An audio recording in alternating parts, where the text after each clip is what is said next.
नमस्कार साथियों, हमारे YouTube channel made easy solutions में आपका फिर से हार्दिक स्वागत है। इस बार जो हम विषय आपके लिए लेकर आए हैं वो है टैबलेट एलोकेशन तथा सिम की डिमांड बारे। तो जैसा कि आप जानते हैं कि शैक्षिक सत्र 2023-24 शुरू हो चुका है और इसमें 10th क्लास के स्टूडेंट्स जो अभी 9th से प्रमोट होकर आए हैं हमारे स्कूल में या जिनका नया एडमिशन हुआ है, उनको अभी तक टैबलेट एलोकेट नहीं किए गए हैं। और गवर्नमेंट का प्लान है, शिक्षा विभाग का प्लान है कि गर्मी की छुट्टियों में, समर वेकेशंस में स्टूडेंट्स को टैबलेट के ऊपर होमवर्क दिया जाएगा और उनकी क्लासेस भी लगाई जा सकती हैं। तो इसके लिए विभाग ने थोड़ी गति दिखाई है और अभी जो है एक नया लेटर जारी हुआ है जिसमें 10वीं के स्टूडेंट्स को सिम कैसे प्रोवाइड होंगे उसका पूरा प्रोसेस दिया गया है। तो ये बात समझने से पहले कि कैसे सिम को हमें स्टूडेंट्स को एलोकेट करना है और कैसे टैब देने हैं, उससे पहले हम इसकी जो प्री रिक्वेस्ट है वो जान लेते हैं कि जैसे आपको पता है कि MIS का नया पोर्टल शुरू हो चुका है जिसके ऊपर कैसे ट्रांजिशन करना है, कैसे 10th के स्टूडेंट्स को अपडेट करना है, कैसे न्यू एडमिशन करना है, वो सारी वीडियोस आपको हमारे चैनल पर मिल जाएंगी। अगर आपको कोई समस्या है तो आप उन वीडियो के माध्यम से देख सकते हैं। क्योंकि जो MIS पर डेटा हम अपलोड करेंगे 10th के स्टूडेंट्स का, उसी का सिंक्रोनाइजेशन होकर ही हमें अवसर पोर्टल पर स्टूडेंट्स 10th क्लास में दिखाई देंगे। तो इसलिए सबसे पहली जो चीज़ करने लायक है वो है कि 10th का डेटा MIS पर पूरी तरह से अपडेट हो ताकि वो सिंक्रोनाइजेशन होने के बाद हमारे अवसर पोर्टल पर शो हो सके। तो ये फर्स्ट स्टेप हमने आपको बताया और उसके बाद अब हम चलते हैं डेटा सिंक्रोनाइजेशन के बाद डेटा सिम की मांग कैसे करनी है। तो उसके लिए अवसर पोर्टल पर एक नया मॉड्यूल बनाया गया है जिसमें विद्यालय जो है विद्यार्थियों की सूचना भरेगा, जिससे सीधा वो सूचना जो है सर्विस प्रोवाइडर या सिम प्रोवाइडर जो वेंडर है उस तक सीधे पहुंच जाएगी। अभी से पहले ऐसा नहीं था। पहले हम एक्सेल शीट में रिकॉर्ड भेजते थे बच्चे का सिम एलोकेट करने के लिए। तो उसमें काफ़ी सारी जो है दिक्कतें आती थी, जैसे कुछ स्टूडेंट का डेटा मिसमैच हो गया या कोई क्लैरिकल मिस्टेक है, तो उसकी वजह से कुछ स्टूडेंट के डेटा सिम जो है वो अवेलेबल नहीं हो पाते थे। लेकिन अब इस पूरे प्रोसेस को अवसर पोर्टल के माध्यम से सिंप्लीफाई कर दिया गया है। तो इसके लिए अभी हमें क्या करना होगा, जो पहले से ही हमारे पास अलॉटेड सिम है highest class of the school के, जो पिछले साल हमें मिले थे, जैसे हाई स्कूल है तो 10th के टैबलेट और सिम हमारे पास अवेलेबल थे, और सीनियर सेकेंडरी स्कूल है तो 12th क्लास के डेटा सिम कार्ड और टैबलेट दोनों हमारे पास अवेलेबल थे। और हमने एग्ज़ाम के बाद उनको अपने विद्यालय में जमा करवा लिया था। तो जो टैब और सिम हमारे पास स्टॉक में हैं, उन्हीं सिम और उन्हीं टैब को हमें नए स्टूडेंट्स को जो अब 10th में आए हैं उनको एलोकेट करना है। अब टैब तो हमारे पास ऑलरेडी हैं, लेकिन सिम जो है वो पिछले स्टूडेंट्स के नाम पर है। तो यहाँ पर आपको समझना होगा कि जो पहले से हमारे पास सिम अवेलेबल हैं उनको हमें स्वैप करना है नए सिरे से, नए स्टूडेंट के साथ, यूं कह लीजिए अटैच करना है नए स्टूडेंट के डेटा के साथ। तो वो कैसे करेंगे, वो प्रोसेस तो हम देखेंगे, लेकिन एक बार फिर से मैं एग्जांपल के तौर पर आपको बता दूं। सपोज एक स्टूडेंट है जिसका नाम ए है और वो हमारे स्कूल से पास आउट हो चुका है। तो ए के नाम पे जो अलॉटेड सिम था वो अब हमें बी को देना है, जो अब हमारे पास 10th क्लास में बच्चा आया है। तो जो ए को सिम अलॉटेड था वो तो उसकी सूचना के साथ, उसके डेटा के साथ, उसके आधार कार्ड के साथ लिंक था, उसकी इंफॉर्मेशन के साथ लिंक था। तो बी के साथ लिंक करने के लिए जो प्रोसेस होगा, अब उस प्रोसेस को हम स्टेप बाय स्टेप देखते हैं कि कैसे हमें उसको करना है। तो आइए अब इस पूरे प्रोसेस को स्टेप बाय स्टेप समझते हैं। गवर्नमेंट ऑफ हरियाणा द्वारा, एजुकेशन विभाग द्वारा हमें इसका मैनुअल प्रोवाइड किया गया है। तो इसके थ्रू हम जानते हैं कि स्टेप बाय स्टेप कैसे हम इस प्रोसेस को कंप्लीट करेंगे। अवसर पोर्टल पर लॉगिन करें, अपना यूजर नेम और पासवर्ड एंटर करें और लॉगिन नाउ पर क्लिक करें कैप्चा कोड भरने के बाद। वेबसाइट का लिंक आपको डिस्क्रिप्शन बॉक्स में मिल जाएगा। नेक्स्ट फिर है कि हमें जो है, आप लेफ्ट साइड में देख पाएंगे कि एक नया मॉड्यूल दिखाई देगा, ई अधिगम सिम डिमांड का। तो इस ऑप्शन पर हमें क्लिक करना है।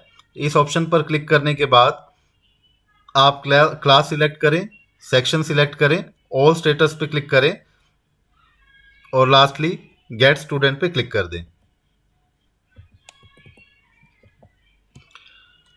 गेट स्टूडेंट पे क्लिक करने के बाद आपको 10th क्लास के करंट स्टूडेंट की लिस्ट दिखाई देगी, जो अभी MIS पर 10वीं क्लास में हम डेटा अपडेट कर चुके हैं। वो सिंक्रोनाइजेशन होने के बाद हमें यहाँ पर दिखाई देगा। तो आप एक बार ये मेक श्योर कर लें कि आपके जो स्टूडेंट अवसर पोर्टल पर 10th क्लास में शो हो रहे हैं एक्चुअल में वही स्टूडेंट ही आपके MIS पर हों, क्योंकि ऐसा हो सकता है कि अभी आपके MIS पोर्टल का डेटा अवसर पोर्टल के साथ सिंक ना हुआ हो, सिंक्रोनाइजेशन ना हुई हो, तो उस केस में आपको अभी वेट करना होगा जब तक सिंक्रोनाइजेशन नहीं हो जाती। यदि आपके प्रॉपर स्टूडेंट 10th क्लास के अवसर पोर्टल पर शो कर रहा है तो उसके बाद आपको नेक्स्ट स्टेप को फॉलो करना है। इसमें आपको स्टूडेंट के नेम के आगे एक रिक्वेस्ट सिम का बटन दिखाई देगा, उस पर आप क्लिक करें रिक्वेस्ट सिम बटन पर और आपको इस तरह का फॉर्म दिखाई देगा। इसमें जो स्टार मार्क्ड फील्ड्स हैं वो सब मैंडेटरी हैं, दैट मीन्स ये पूरा फॉर्म एक मैंडेटरी फॉर्म है। तो आपको करंट स्टूडेंट की ये सब डिटेल चाहिए होंगी जो आप पहले से कलेक्ट करके रख सकते हैं, जैसे गार्जियन का सैल्यूटेशन दैट मीन्स मिस्टर और मिसिस, गार्जियन का first name, middle name and last name, then identity document type, इसमें आपको 2 ID प्रूफ चाहिए होंगे, one for identity proof and second for address proof. तो फर्स्ट आप सिलेक्ट करेंगे सपोज आधार कार्ड और फिर आइडेंटिटी डॉक्यूमेंट नंबर, यहाँ पर गार्जियन का आधार कार्ड नंबर आप एंटर कर देंगे। उसके बाद गार्जियन एड्रेस डॉक्यूमेंट टाइप, ये भी आधार कार्ड हो सकता है, लेकिन आप प्रेफर करें कि आप 2 ID कार्ड लें। ये वोटर कार्ड हो सकता है, ड्राइविंग लाइसेंस हो सकता है। यहाँ पर फिर एड्रेस डॉक्यूमेंट नंबर एंटर करें और गार्जियन का कॉन्टैक्ट नंबर फिल करें। उसके बाद एड्रेस मेंशन करेंगे, house number, street name, pin code, district, block, city, state.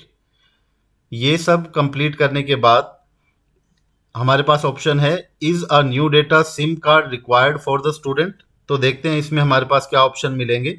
इस पर क्लिक करने के बाद हमारे पास 2 ऑप्शन होंगे, yes new SIM card required and no available SIM card to be reissued. तो अगर आपके पास स्टॉक में कोई सिम अवेलेबल नहीं है उस केस में आपको yes new SIM card required पे क्लिक करना है, तो वेंडर उसको नया सिम अलॉट कर देगा।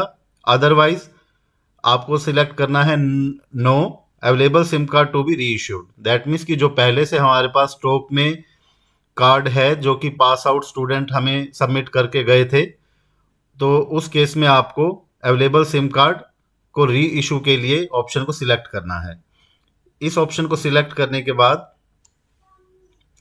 ये हमने आपको एक्सप्लेन कर दिया कि yes new SIM card required जो है वो उसके अंदर विद्यार्थी को नया डेटा सिम डिलीवर किया जाएगा, और अगर आप no available SIM card to be reissued पे क्लिक करते हैं तो जो सिम कार्ड आउटगोइंग विद्यार्थी द्वारा जमा कराए गए थे वो बैक एंड पर जो है अब स्टूडेंट की उसके अंदर इंफॉर्मेशन चेंज कर दी जाएगी। तो ये सिलेक्ट करने के बाद no available SIM card to be reissued, then हम select SIM number. SIM number जो है वो जो हमारे पास स्टॉक में सिम अवेलेबल है, जैसे ये पैकेट है सिम का, उसके पीछे भी आपको ये सिम नंबर मिल जाएगा। अदरवाइज अगर ये पैकेट नहीं है तो जो सिम हमने इंसर्ट किया हुआ है टैबलेट के अंदर उसको अगर आप निकाल कर देखेंगे तो ये सेम नंबर इसके ऊपर भी मेंशन है। तो इस डेटा कार्ड सिम नंबर को आपको एंटर करना होगा और उसके बाद डिक्लेरेशन देनी होगी that I declare that the above information is accurate and the student does not have a SIM और has a request for their SIM to be SIM been raised already. तो इस ऑप्शन पे click करने के बाद आप request SIM पे click करेंगे तो आपका एक स्टूडेंट का डेटा सबमिट हो जाएगा। अब आप देख रहे हैं कि कुछ स्टूडेंट के आगे जो है एक्टिवेटेड एंड डिलीवर्ड लिखा हुआ आ गया है, कुछ के आगे पेंडिंग एट स्कूल है। इसी तरीके से सिम रिक्वेस्ट स्टेटस के अलग अलग ऑप्शन आपको दिखाई दे सकते हैं। उन सब का क्या मीनिंग है वो अब हम स्टेप बाय स्टेप समझते हैं। और एक कॉलम आपको दिखाई दे रहा होगा comments from vendor. Comments from vendor में अगर यहाँ पर रिजेक्टेड लिखा हुआ आ जाता है तो वेंडर ने, दैट मीन्स उसको वेंडर ने रिजेक्ट कर दिया है और उसका कारण आपको यहाँ पे दिखाई देगा। दैट मे बी कि आईडी प्रूफ वैलिड नहीं था या किसी भी और रीजन से अगर वेंडर जो है इस रिक्वेस्ट को रिजेक्ट कर देता है तो कमेंट्स फ्रॉम वेंडर में सर्विस प्रोवाइडर जो कि हमें सिम प्रोवाइड कराएगा उसकी तरफ से यहाँ पर कोई ना कोई मैसेज आपको शो होगा जिसको देखने के बाद आप उस स्टूडेंट का फॉर्म दोबारा से सही तरीके से सबमिट कर सकते हैं। स्टेटस में क्या क्या चीजें हमें दिखाई दे सकती हैं? Pending at school, that means कि अभी तक हमने डेटा सिम की डिमांड ही नहीं की है, अभी तक हमने उस स्टूडेंट का फॉर्म सबमिट नहीं किया है। अगर आपको स्टेटस कॉलम में दिखाई देता है पेंडिंग एट वेंडर, उसका मतलब है कि आपने विद्यालय से डेटा सिम की मांग कर दी है, पूरा डेटा फिल और सबमिट कर दिया है और उसका अनुरोध जो है वो संबंधित वेंडर के पास अभी प्रोसेसिंग के लिए गया हुआ है। अगर इन प्रोग्रेस आता है लिखा हुआ तो इसका मतलब है कि आपने डेटा सिम जो मांग की है वेंडर ने उसको अंडर कंसिडरेशन ले लिया है, अभी उसको वो चेक कर रहा है। रिजेक्टेड का मतलब है कि जो आपने डेटा सिम की मांग भरने के लिए जो भी डॉक्यूमेंट्स दिए थे, इंफॉर्मेशन दी थी, उसमें कहीं ना कहीं कोई दिक्कत है, इसलिए उसको रिजेक्टेड स्टेटस में डाल दिया गया है और रिजेक्टेड के केस में आपको कमेंट फ्रॉम वेंडर भी दिखाई देगा। देन एक्टिवेटेड का मतलब है कि जो डेटा कार्ड है वो पुराने स्टूडेंट के डेटा को इरेज करके नए स्टूडेंट के डेटा जो आपने फिल किया था उसके साथ लिंक्ड हो चुका है।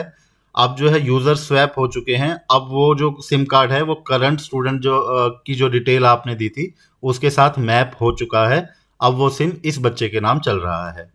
और लास्ट है activated and delivered, that means कि अब आपने सिम जो है टैबलेट सहित बच्चे को दे दिया है और एक्टिवेट होने के बाद उसको डिलीवर कर दिया गया है। तो ये स्टेटस जो है लास्टली हमें यहाँ तक पहुँचना है एक्टिवेटेड एंड डिलीवर्ड, तभी एक स्टूडेंट का डेटा कंप्लीट माना जाएगा। इसी तरीके से आपको जो है सभी स्टूडेंट का डेटा इसी स्टेटस तक लेकर आना है एक्टिवेटेड एंड डिलीवर्ड, तभी आपका जो है 10th क्लास का ई अधिगम का सिम एलोकेशन का काम जो है वो पूरा होगा। Thank you so much. और ये जो जानकारी थी ये हमने आपको ई अधिगम का जो प्रोजेक्ट है उसके बारे में दी और साथ में मैं ये भी बता देना चाहता हूँ कि ये कार्य जो है वो 28 मई तक पूरा किया जाना है हर हाल में, तो आप जल्दी से इस कार्य को पूरा कर लें। अगर 28 मई से आप डिले करते हैं तो आपको इसके बाद फिर हेड क्वार्टर्स में जाकर ये काम 10 जून तक पूरा करवाना होगा पर्सनली। तो किसी भी हर्डल से बचने के लिए, किसी भी दिक्कत से बचने के लिए कृपया इस काम में विलंब ना करें, जल्दी से पूरा कर लें। और इसके साथ ही हमारे चैनल को सब्सक्राइब करना ना भूलें, हमारी वीडियो को लाइक करें और ज़्यादा से ज़्यादा शेयर करें ताकि ये जानकारी और लोगों तक भी पहुंच सके और लोग भी इसका लाभ उठा सकें। धन्यवाद।